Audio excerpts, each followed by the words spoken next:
सुस्वागतम है आप सभी का DLS न्यूज के ऊपर। जी हाँ, आइए दोस्तों बात करते हैं। आज 24 अप्रैल 2020 शुक्रवार हो चुका है और जानेंगे अपन इस वीडियो में आज देश भर की तमाम बड़ी खबरों और हेडलाइंस न्यूज बुलेटिन पर नजर डालेंगे। मोदी सरकार की तरफ से दोस्तों लॉकडाउन के दौरान 5 और बड़े फैसले लिए गए हैं जो आम आदमी के लिए जानना जरूरी है। इसके अलावा बैंक खाता धारकों के लिए भी अच्छी खबर है। अगर आपने बीमा पॉलिसी करार की तो भी आपके लिए एक गुड न्यूज है। और साथ ही दोस्तों देश और दुनिया भर में चल रही उस बीमारी को लेकर भी, चीनी वायरस को लेकर भी कुछ बड़ी खबरें अपडेट हैं। जानेंगे एक एक करके तमाम अपडेट्स को इस वीडियो में। बिल्कुल बने रहेगा हमारे साथ और एकदम पूरा लास्ट तक जरूर देखिएगा। मैं आपका बिना टाइम वेस्ट किए सीधे ले चलता हूं आपको पहले अपडेट में। तो अच्छी खबर आप देख पा रहे कि लॉकडाउन के बीच ही सरकारी बैंक ने अपने करोड़ों ग्राहकों को एक तोहफा दिया और एक सर्विस को फ्री कर दिया। जी हाँ, तो दरअसल आपको बता दें पंजाब नेशनल बैंक ने ट्वीट करके भी ये बात की जानकारी दी है। दोस्तों अब आप PNB से हर दिन 50,000 रुपए के तक का IMPS करोगे या नेट बैंकिंग किसी भी तरह का मोबाइल बैंकिंग ट्रांजेक्शन करोगे ना, तो आपको 1 रुपया भी चार्ज नहीं देना पड़ेगा। IMPS पर लगने वाले चार्ज को PNB ने पूरी तरह से खत्म कर दिया इस लिमिट तक। इससे पहले 5 रुपए प्लस GST देना पड़ता था, तो अब ये बिल्कुल फ्री रहेगा। चलिए अगला अपडेट आ रहा दोस्तों। दिल्ली सरकार ने मकान मालिकों को आदेश दिया है कि मजदूरों और छात्रों से ना लें 1 महीने का किराया, क्योंकि अभी दोस्तों देश में संकट की घड़ी चल रही है और लॉकडाउन घोषित है। अर्थव्यवस्था भी चरमरा गई है और इसी बीच दिल्ली के मुख्यमंत्री अरविंद केजरीवाल सरकार ने सभी मकान मालिकों के लिए एक सख्त आदेश जारी कर दिया। इतने दिन तो दोस्तों सरकार सिर्फ रिक्वेस्ट अपील कर रही थी, लेकिन अब ये आदेश है और इसलिए मकान मालिक 1 महीने का किराया नहीं मांग सकते हैं। और उसके बाद भी अगर कोई मकान मालिक मजदूरों को या छात्रों को घर खाली करने का दबाव डालता है तो उन पर कार्यवाही की जाएगी डिजास्टर मैनेजमेंट एक्ट 2005 के तहत। ये अच्छा फैसला है दिल्ली गवर्नमेंट की तरफ से। और चलिए साथ ही अगला अपडेट है दोस्तों। प्रधानमंत्री नरेंद्र मोदी जी की आज वित्त मंत्री निर्मला सीतारमण जी के साथ में एक अहम बैठक होने जा रही है, जिसमें किसानों और कारोबारियों के लिए भी बड़ा फैसला आने की संभावना है। दोपहर 12 बजे ये मीटिंग शुरू होने जा रही है और ऐसे में इस मीटिंग को लेकर live video update news highlights इस मीटिंग के जो भी महत्वपूर्ण रहेंगे वो आपको DLS न्यूज के ऊपर एक अलग से सेपरेट वीडियो में मिल जाएंगे, तो जरूर आप चैनल पर जाकर के चेक कीजिएगा। चलिए साथ ही फिलहाल दोस्तों अपन आगे बढ़े अगले अपडेट में। तो देख पा रहे कि चांद का हुआ दीदार। भारत के कुछ हिस्सों में आज से ही रमजान शुरू होने जा रहे हैं। जी हाँ, आपको पता होगा मुस्लिम भाइयों की ये सिस्टम रहता है कि अगर चांद दिख जाता एक दिन पहले तो फिर इस समय में आज से ही मतलब रमजान शुरू हो जाते हैं, राइट। तो ऐसे में भारत के कुछ हिस्सों में ये चांद दिख चुका है और आज से ही भारत के कई जगहों में कई राज्यों में रमजान शुरू होने जा रहे हैं, जिसमें प्रमुख रूप से शामिल है दोस्तों केरल में चांद का दीदार हो चुका है। ANI के ट्वीट के मुताबिक कर्नाटक के उडुपी और दक्षिण कन्नड़ जिलों में गुरुवार शाम को चांद दिख चुका है और चांद दिखने के बाद आज से यानी 24 अप्रैल से रोजा शुरू हो जाएंगे। रमजान का त्योहार जो मुस्लिम भाई लोग मनाते हैं वो आज से शुरू हो जाएगा। लेकिन सभी मुस्लिम भाइयों से दोस्तों रिक्वेस्ट और अपील है सरकार की तरफ से भी और हमारी तरफ से भी कि आप अपने त्योहार को बहुत अच्छे से मनाइएगा, सेलिब्रेट कीजिएगा। लेकिन अभी जो देश में ये परिस्थितियां और बीमारी का माहौल चल रहा ना, इसके कुछ दिशा निर्देशों को पालन करते हुए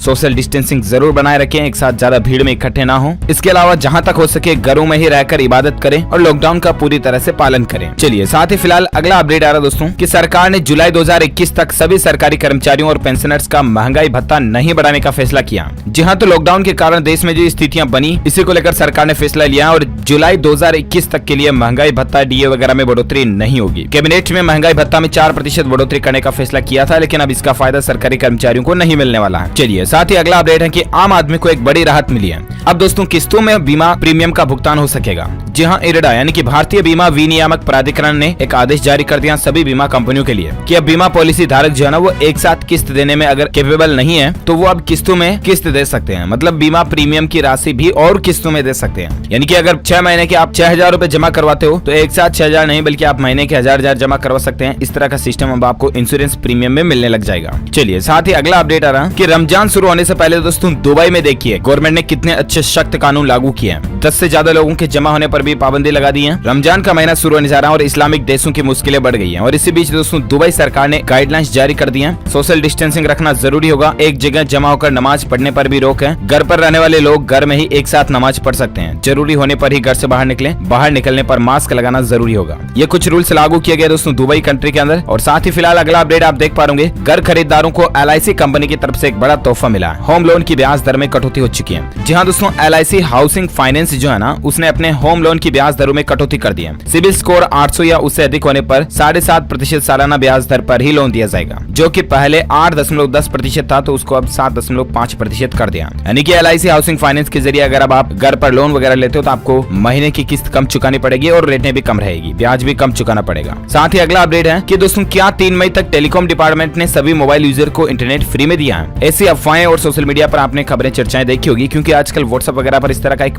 मैसेज वायरल हो रहा। तो इसको लेकर दोस्तों सरकार ने फैक्ट चेक करके बात की जानकारी दी है कि भारतीय दूरसंचार विभाग ने सभी मोबाइल यूजर को 3 मई तक इंटरनेट देने का कोई भी ऐलान नहीं किया और इसलिए आप फ्री इंटरनेट के चक्कर में किसी लिंक वगैरह पर क्लिक ना करें, अदरवाइज आप और बैंकिंग फ्रॉड के शिकार हो सकते हैं। ये गवर्नमेंट की तरफ से क्लियरिफिकेशन भी जारी कर दिया है। चलिए साथ ही अगला अपडेट आ रहा है कि इस बीमारी के संकट के मौके में भारतीय स्टेट बैंक यानी कि SBI दे रहा है घर बैठे 4 स्टेप में इमरजेंसी लोन लेने की सुविधा। जी हाँ, अभी दोस्तों आजकल लॉकडाउन लगा हुआ और अगर आप बैंकों के चक्कर लगा करके लोन नहीं लेना चाहते ना, फिर भी घर बैठे अगर आप लोन इश्यू करवाना चाहते हैं तो SBI आपको एक अच्छी सुविधा दे रहा है। जी हाँ, दरअसल दोस्तों आप भारतीय स्टेट बैंक यानी कि SBI के योनो ऐप के जरिए क्विक इमरजेंसी लोन के लिए अप्लाई कर सकते हैं और सबसे अच्छी बात है कि 24/7 कभी भी आप अपने मोबाइल के जरिए इसके लिए फॉर्म भर सकते हैं, अप्लाई कर सकते हैं। इसकी कुछ स्टेप्स भी यहाँ दी हुई है, तो जानकारी आप चेक कर लीजिएगा। और साथ ही अगला अपडेट आ रहा है कि रामायण और महाभारत के बाद दूरदर्शन ने अपने दर्शकों को एक और गुड न्यूज दी है। जय श्री कृष्णा कार्यक्रम भी यहाँ पर शुरू होने जा रहा है, तो बहुत जल्द आप दूरदर्शन के ऊपर श्री कृष्णा भी देख पाओगे। ये धार्मिक सीरियल है। चलिए साथ ही अगला अपडेट आ रहा है दोस्तों की इस संकट के बीच अगले महीने WHO में लीडर की भूमिका भारत निभाने जा रहा है। अगले महीने दोस्तों भारत जो है ना वो विश्व स्वास्थ्य संगठन WHO में बतौर लीडर की अहम भूमिका निभाएगा। यह मौका होगा WHO के वार्षिक सम्मेलन का, तो ये भारत के लिए बड़े ही गौरव की बात होगी दोस्तों कि पूरी दुनिया के हेल्थ ऑर्गेनाइजेशन को भारत हेड रह करके फिर लीड करेगा। तो हम सभी भारतीयों के लिए बड़े ही गौरव की बात है। अगर आप एक सच्चे भारतीय नागरिक हैं, इंडियंस होने के नाते दिल से इसी बात पर एक लाइक तो बनता है। फटाफट से दोस्तों एक लाइक कर दीजिए, क्योंकि लाइक करने से हमें मोटिवेशन मिलता है और हम आपके लिए और अच्छी काम की खबरें भी लाते रहते हैं। लाइक कर दिया तो अच्छी बात है। मैं आपको बिना टाइम वेस्ट किए सीधे ले चलता हूँ अगले अपडेट में। तो देख पा रहे कि केरल सरकार ने दोस्तों मंत्रियों, विधायकों और सरकारी कर्मचारियों की सैलरी में कटौती करने का आदेश दिया है। जी हाँ दोस्तों, केरल सरकार ने मई से लेकर सितंबर महीने के बीच 5 किस्तों में सभी सरकारी कर्मचारियों की एक महीने की सैलरी काटने का फैसला किया। इससे पहले आपको पता होगा केंद्र सरकार की ओर सभी सांसदों, मंत्रियों और प्रधानमंत्री और राष्ट्रपति की तनख्वाह में 30% की कटौती की गई थी, ताकि दोस्तों अभी जो देश में संकट की घड़ी चल रही है इसमें गरीबों को ज्यादा से ज्यादा फायदा हो सके। इसीलिए ये नौकरी पेशा वाले अमीर लोगों की सैलरी में से थोड़ा थोड़ा करके एटलीस्ट सरकार स्कीमों के जरिए गरीबों तक पहुंचाने का प्रयास कर रही है। अच्छी बात है, ये होना ही चाहिए। चलिए अब अपन नजर डालते हैं दोस्तों देश और दुनिया भर में अभी जो ये बीमारी चल रही है इसके आंकड़ों पर। तो बड़ी खबर आप देख पा रहे होंगे, हमारे भारत देश में दोस्तों 686 लोग टोटल इस दुनिया को अलविदा कह चुके हैं भारत से। वहीं भारत में इससे संक्रमित लोगों का टोटल आंकड़ा दोस्तों 21,700 पहुंच चुका है। इसके अलावा पिछले 24 घंटों के दौरान 1409 ऐसे नए केस देखे गए हैं। अब तक 5 लाख से ज्यादा टेस्ट हो चुके हैं। दूसरे देशों से हालात बेहतर हैं, ये कहना है सरकार का। तो आप प्लीज लॉकडाउन का पालन दिल से और ईमानदारी से करते रहें, तो स्थितियां बहुत जल्द सामान्य और बेहतर हो जाएगी। और एक अपडेट देख सकते हैं दोस्तों की 61 नए मामलों के साथ उत्तर प्रदेश में टोटल इसकी संख्या 1510 हो चुकी है। 80 पत्रकारों की जांच भी रिपोर्ट नेगेटिव पाई गई है, अच्छी बात है।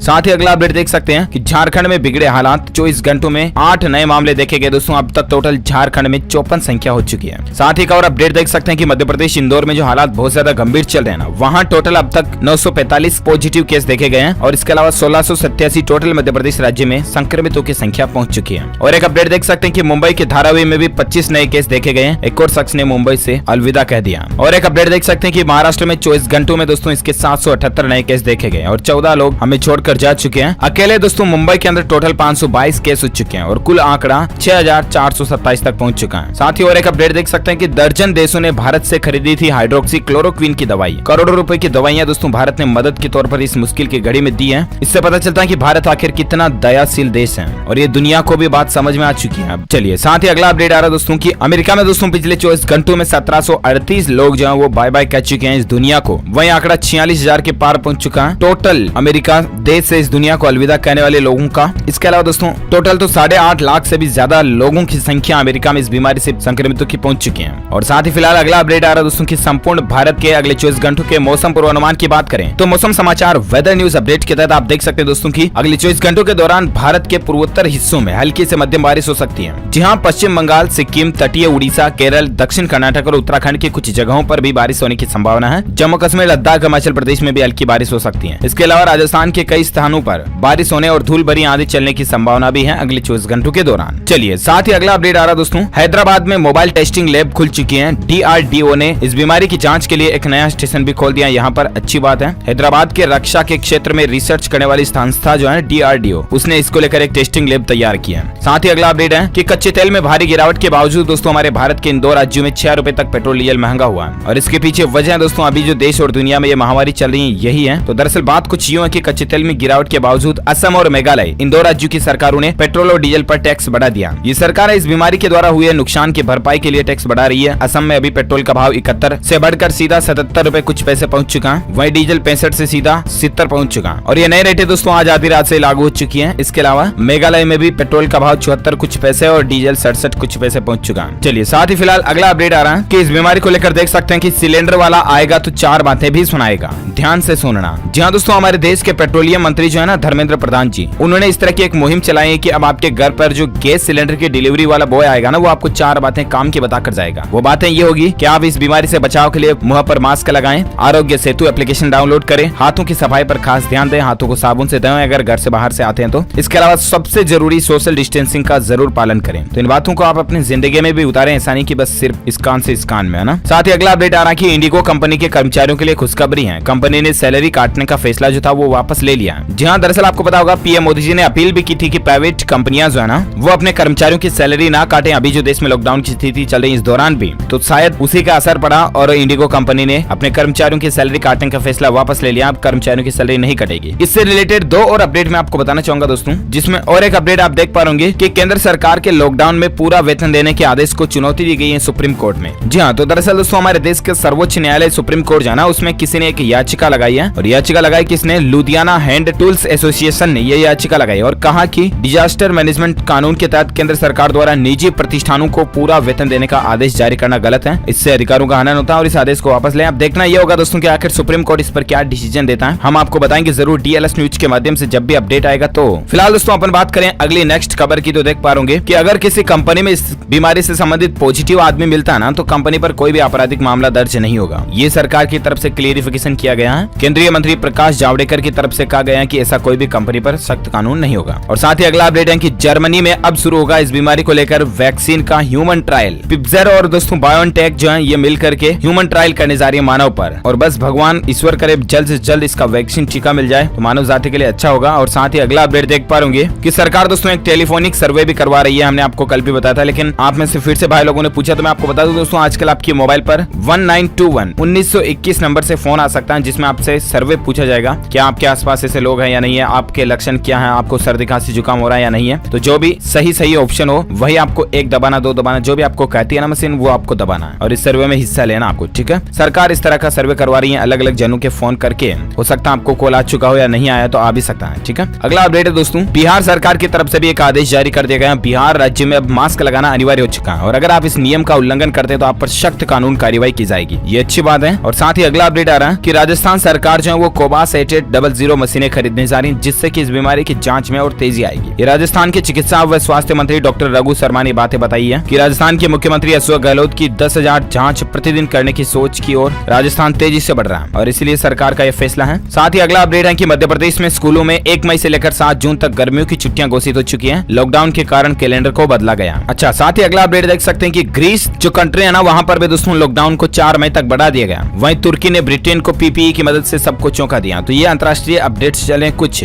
और अगली खबर आप देख सकते हैं कि दोस्तों 33 करोड़ लोगों के खातों में सरकार ने जमा किए 31,235 करोड़ रुपए। किन किन को इसका फायदा मिला, तो जनधन खाता धारकों को, इसके अलावा किसानों को भी, बुजुर्गों व महिलाओं को पेंशन के रूप में भी। इस तरह से टोटल 33 करोड़ लोगों के खातों में सरकार ने अभी इस लॉकडाउन के दौरान 31,235 करोड़ रुपए डाल दिए। इसके एनालिसिस भी आप स्क्रीन पर देख सकते हैं, किन किन लोगों को क्या रेट से अलग अलग हिसाब से स्कीमों का फायदा मिला। और साथ ही अगला अपडेट देख पा रहे ऑटोमोबाइल इंडस्ट्री को लेकर दोस्तों टोयोटा ने लॉन्च की कॉम्पैक्ट एसयूवी यारिस क्रॉस है। दमदार हाइब्रिड इंजन इसमें दिया हुआ है, एसयूवी है। हालांकि दोस्तों अभी ये भारत में लॉन्च नहीं हुई है, देखते हैं कब तक होती है। अच्छा, इसके अलावा अगला अपडेट देख सकते हैं कि सरकार ने कंपनियों को बड़ी राहत दी है। अब इस कानून में बदलाव करने का फैसला लिया गया। जी हाँ, प्राइवेट सेक्टर की जो कंपनियां उनके लिए सरकार ने राहत भरी खबर दी है। और दरअसल वो ये दोस्तों की कंपनियों को 6 महीने तक दिवालिया घोषित होने से राहत मिलेगी। अगर कंपनी अपना लोन वगैरह नहीं चुका पाती तो भी सरकार ने इसके लिए आईबीसी यानी कि इंसोलेंसी एंड बैंकरप्सी कोड में भी संशोधन कर दिया। तो ये अच्छी बात है और इससे फायदा ये भी होगा दोस्तों की बैंक अगर लोन देते हैं कंपनियों को और कंपनियां 6 महीने तक नहीं भी चुका पाती तो दिवाली वगैरह घोषित नहीं होगी। इससे लोगों को रोजगार मिलते रहेंगे, एमएसएमई वगैरह सेक्टर को भी फायदा होगा। ओके दोस्तों, तो इसी कड़ी में ये आज की बड़ी खबरें, मुख्य समाचार, today breaking news, India news headlines news का अपडेट वीडियो में फिर से होता है। और हाँ, साथ ही आप मुझे नीचे कमेंट करके बताना जरूर दोस्तों की अभी हमारे भारतीय रिजर्व बैंक के गवर्नर का नाम क्या है। आरबीआई के गवर्नर का नाम आप इस वीडियो के नीचे कमेंट बॉक्स में लिखिए और सही जवाब देने वाले रैंडमली लोगों को सेलेक्ट किया जाएगा हमारी डीएलएस न्यूज टीम की तरफ से। और आप कोई भी सरप्राइज तोहफा गिफ्ट जीत सकते हैं हमारी डीएलएस न्यूज टीम की तरफ से। और साथ ही दोस्तों अगर आपको ये वीडियो अच्छा लगा तो दिल से इसे लाइक कीजिए, शेयर भी कीजिए अपने दोस्तों के साथ फेसबुक और व्हाट्सएप पर। और अगर आप चाहते हैं कि रोजाना आपको इसी तरह की काम की खबरें, ब्रेकिंग न्यूज अपडेट्स तुरंत आपके मोबाइल पर मिलते रहें तो इसके लिए आप इस चैनल को सब्सक्राइब करके बेल आइकन भी जरूर दबा देना। Thank you, take care, good bye, जय हिंद, जय भारत, वंदे मातरम।